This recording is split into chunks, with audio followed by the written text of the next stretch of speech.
paired in my interviews, both at the local level and the state level, wearing something I made because I said I sewed. Mm-hmm. And everybody says they sew. Well, are you wearing anything tonight that you made? Yeah, I made this suit, my talent outfit, my evening gown. You know, I mean, it blew the judges away that anybody actually really does sew. You know, and now after 40 years of doing that, I'm teaching other people. And to me, that's fulfilling. Because I've been a teacher for years. And always teaching adults. I'm not into kids, but always teaching adults because I figure those people want to be there to learn. Mm-hmm. And I'll tell you, these members have just had a blast learning how to sew. And I told them the hardest thing is getting that straight seam. Once you get that straight seam, you can sew anything. And they didn't understand how important that straight seaming was, and they got it now. And this quilt that we'll be offering at Art for Life is fabulous to look at. It's huge because they got so into it. We actually made another 18 squares tonight. Wow. So, I mean, this thing's going to fit a king-size bed by the time we're done. We have 2 days left, and that's it. So, no more. But when you were talking about the stereotypes, Alliance for Living offers a program called Positively Speaking, Mm-hmm. where we go out into the community, whether it's middle schools, high schools, colleges, civic organizations, with an AIDS educator and a member who has been through a training program to speak to different groups. Mm-hmm. And these people open their lives up. And I read, when I first was hired at Alliance, I was on the phone, and it wasn't always something to do, so there were all of these sheets that came back from the kids who never knew what AIDS really was, Right. never knew how you could get HIV, and one of our speakers Didn't understand what the impact was. nothing. No. And one of the speakers rode across the country on a bike to raise awareness. You know, I mean, cross country on a bike, to let people understand that people with HIV or AIDS are still healthy individuals that can think, that can do things. They're not just sedimentary people sitting at home. Right. Sure.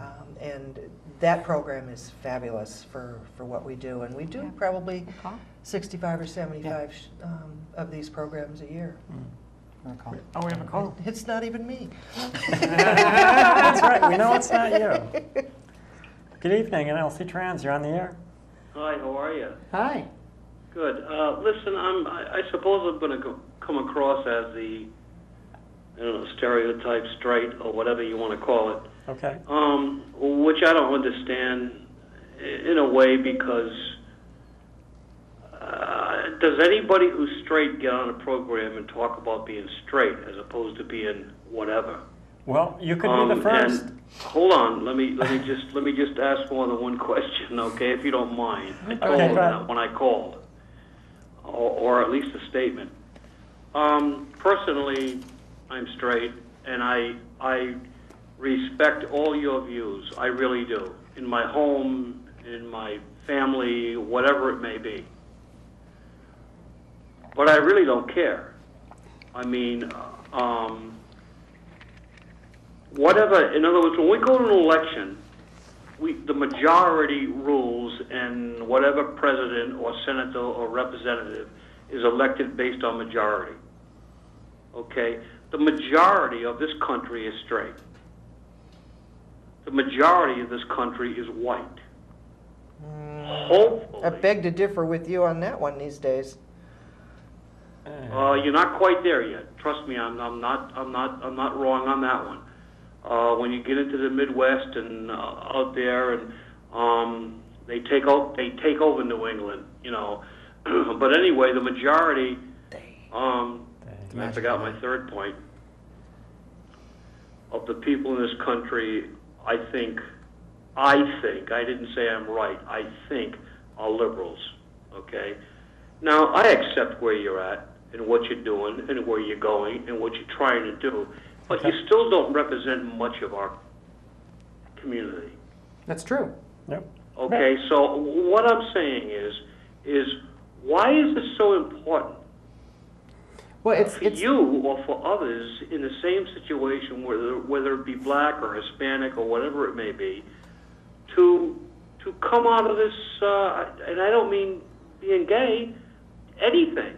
I mean, what about majority rules? I mean, what about my tax dollar? Right, and okay, we can I'll hang up and listen to your answer. Okay, we can address that, and thank you for the call. And yes, we would love to have somebody come on and talk about being straight. That would be cool. I could talk about it. But yes, we can certainly talk about that a bit, and we could probably go on all night about that. But the fact of the matter is, the majority rules to a degree. But when you get into things like protecting marginalized people, you can't go by the majority. Well, right, and so embedded in this question was the comment that most of the electorate is straight, white, Liberal. etc. Okay, and that we represent, three of us, a minority in that aspect, but we do have a system of laws set up to prevent the majority from sort of impinging the rights of the minority. Yes. So that's one thing. I too would be very open to having someone who's straight coming on the show. But the fact of the matter is, the straight community doesn't generally get maligned, so there's not as much of a need for education. Education over what? People aren't being abused. Yeah. Right, we have child labor laws, we have all sorts of laws on the books to help protect people who are marginalized, Right. or who could be abused, or just need representation, even though they're Yes. a small number of people. And it is the obligation of the majority to help represent people who are in the minority. That's right. There's a Right. moral obligation. Yeah. There Absolutely. really is. Well, and I think it stems from sort of the fact that the majority isn't going to get rid of the minority. Just because the majority of the country is Christian doesn't mean that you're going to be able to get rid of everybody in the country who's non-Christian. Right. So- You can't just go burn witches. So these kind of outreach efforts, I think it's also fair to say that the majority of the country doesn't understand the plight of minorities, that doesn't That's right. understand the unique hardships that maligned groups face because they are in the majority. That's the whole And- reason why we're even doing this And project. Right, and Yeah. the point of outreach, like this show, and like the Human Library Project, and like the Speak Out Bureau, is to educate, to reach out to the majority and let them know what's going on right underneath their noses, so that when they do go and vote, they'll have some empathy for Right. the rest of the people in the country that don't have the benefit of being in the majority. That's right. Right. I Yeah. wish no harm or ill will towards anyone. I just want to educate people to the plight of those who don't seem to have a voice. And so that's really why we're here. Well, minority is not necessarily black or Hispanic or Right. Latino anymore. There are so many other minorities. Sure. And it falls under political. Look at all of the different types of political parties we have when there's an election. Now, you go down, I live on Ocean Avenue, there is every sign for every party there. It's not black and white, it's not gay and straight, it's just a rainbow Yeah. Right. of everybody and everything that's out there.